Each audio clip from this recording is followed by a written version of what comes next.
কয়েকবার চেষ্টা করেও বাংলাদেশে বিনিয়োগের অনুমতি পায়নি আরামকো। এ নিয়ে থাকতেছে বিস্তারিত প্রতিবেদনে।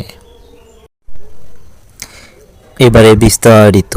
কয়েকবার চেষ্টা করেও বাংলাদেশে বিনিয়োগের অনুমতি পায়নি আরামকো।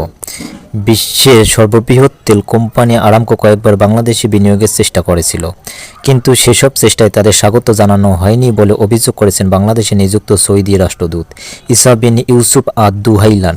বাংলাদেশের কিছু মানুষ ব্যক্তিস্বার্থে বিদেশি বিনিয়োগকারীদের নিরুৎসাহিত করে বলে জানান তিনি। পররাষ্ট্র মন্ত্রণালয়ে রোববার ৫ জানুয়ারি দুপুরে দুই দেশের মধ্যকার অর্থনৈতিক সম্পর্ক নিয়ে আয়োজিত অনুষ্ঠানে এসব কথা বলেন সৌদি রাষ্ট্রদূত। অনুষ্ঠানে সৌদি রাষ্ট্রদূত বলেন, বাংলাদেশে কিছু মানুষ ব্যক্তিস্বার্থে বিদেশি বিনিয়োগকারীদের নিরুৎসাহিত করে। এই সংকট কাটাতে বাংলাদেশে বিনিয়োগ বাড়াবে সৌদি আরব। দু দেশের মধ্যকার সম্পর্ক শুধু জনশক্তি রপ্তানিতে সীমাবদ্ধ থাকতে পারে না। অনুষ্ঠানে অর্থ উপদেষ্টা ডক্টর সালেহউদ্দিন আহমেদ বলেন, সৌদি আরবের তেল কোম্পানি আরামকোর মতো দক্ষিণ কোরিয়ায় স্যামসাংকেও বিমানবন্দর থেকে তাড়িয়ে দিয়েছিল গত সরকার। বাণিজ্য বাড়ানোর কাজটা সরকারের একার না। সরকার পরিবেশ তৈরি করবে, প্রাইভেট সেক্টর সেটার সুবিধা নিয়ে বাণিজ্য বাড়াবে।